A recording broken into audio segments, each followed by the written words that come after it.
Assalamualaikum warahmatullahi wabarakatuh. Perkenalkan, nama saya Nina Armiati dengan NIM 14014210077.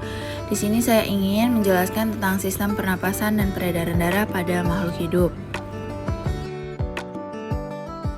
Sebelumnya, apa itu bernafas? Bernafas adalah suatu kegiatan memasukkan udara ke dalam tubuh kita, lalu mengeluarkannya lagi.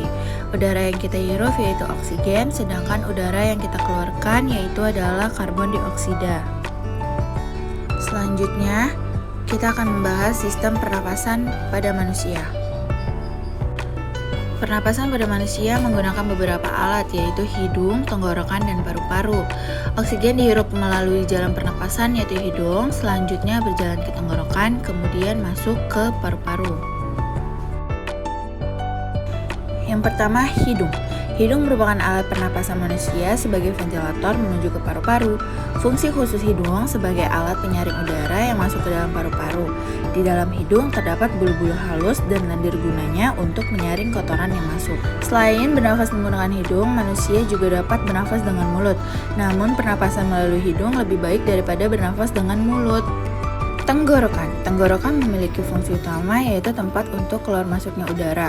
Tenggorokan sebagai alat pernapasan terdiri dari beberapa, yaitu batang trakea, pangkal tenggorokan, dan bronkus atau cabang batang tenggorokan. Selanjutnya, perbedaan pernapasan dada dan perut. Pernapasan dada terjadi karena gerakan tulang rusuk oleh otot-otot antarusuk.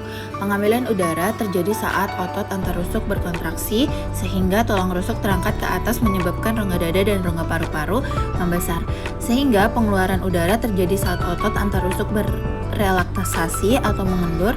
Saat itu tulang rusuk turun ke posisi semula menyebabkan rongga dada dan paru-paru mengecil. Sedangkan pernapasan perut terjadi karena gerakan otot diafragma, yaitu sekat yang terjadi antara rongga dada dan rongga perut. Pengambilan udara terjadi saat otot diafragma berkontraksi. Posisi diafragma mendatar yang menyebabkan rongga dada dan rongga paru-paru membesar. Jadi pengeluaran udara terjadi saat otot diafragma berrelaksasi, yaitu di posisi diafragma melengkung ke atas sehingga menyebabkan rongga dan paru-paru mengecil. Selanjutnya, sistem pernapasan pada hewan. Sistem pernapasan pada hewan berbeda-beda. Yang pertama, sistem pernapasan hewan bersel satu, di mana hewan bersel satu, oksigen masuk ke sel melalui permukaan sel secara difusi. Begitu pula dengan karbon dioksida keluar melalui seluruh permukaan atau membran selnya. Sistem pernapasan pada serangga. Pada serangga disebut juga dengan sistem pernapasan trakea, yaitu berupa pipa udara yang membentuk sistem pernapasan. Saat abdomen mengembang, udara yang banyak mengandung oksigen masuk melalui stigma dan disalurkan oleh sistem trakea. Saat abdomen mengepasi udara yang mengandung karbon dioksida dikeluarkan melalui stigma. Sistem pernapasan pada ikan. Pada ikan, saat mulutnya terbuka, air yang mengandung banyak oksigen akan disalurkan ke insang. Selanjutnya, oksigen akan masuk ke pembuluh darah kapiler yang terdapat pada insang secara difusi. Pada saat ini pula, karbon dioksida dilepaskan oleh sel darah merah pada sel kapiler tersebut ke dalam air. Air yang mengandung banyak karbon dioksida akan dikeluarkan melalui celah insang. Sistem pernapasan pada burung. Pada burung terdapat pundi-pundi hawa yang memiliki fungsi sebagai tempat banyaknya oksigen di dalam tubuhnya. Gerakan sayap pada burung menjadi hambatan saat bernafas pada burung, sehingga burung memiliki kekurangan oksigen. Karena itu, burung berusaha mengumpulkan pundi-pundi udara yang banyak oksigen. Selanjutnya, sistem peredaran darah pada manusia. Sistem peredaran darah pada manusia terbagi dua, yaitu sistem peredaran darah tertutup. Pada sistem peredaran darah tertutup, darah tidak langsung masuk ke dalam jaringan tubuh, tetapi melalui pembuluh-pembuluh darah terlebih dahulu. Yang kedua, sistem peredaran darah ganda. Pada sistem peredaran darah ganda, di mana darah mengalir ke jantung sebanyak 2 kali dalam 1 kali peredaran darah. Selanjutnya, sistem peredaran darah pada hewan. Yang pertama, ada sistem peredaran darah pada serangga. Peredaran darah pada serangga terdiri dari satu pembuluh darah saja yang mempanjang di bagian punggung yang biasa kita sebut aorta. Sistem peredaran darah pada ikan. Alat peredaran darah ikan terdiri dari jantung, pembuluh nadi parental, pembuluh nadi dorsal, dan kapiler.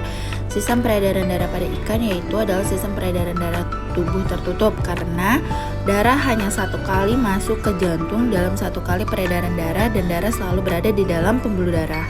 Selanjutnya sistem peredaran darah amfibi. Hewan amfibi yaitu katak. Peredaran darah pada katak terdiri dari jantung dan pembuluh darah. Sistem peredaran darah pada katak merupakan sistem peredaran darah ganda tertutup karena darah melewati jantung 2 kali dan beredar dalam pembuluh darah.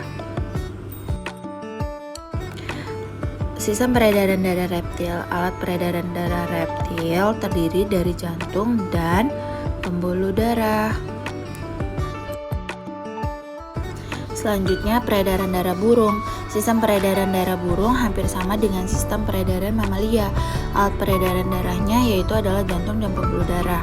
Sistem peredaran darah pada burung merupakan sistem peredaran darah ganda tertutup.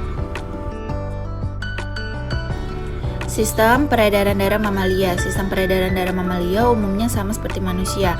Peredaran darah mamalia paling kompleks dan sempurna dibanding hewan lain.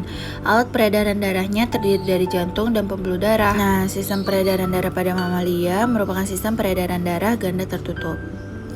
Baik, sekian dari saya. Kurang lebihnya mohon maaf. Wassalamualaikum warahmatullahi wabarakatuh.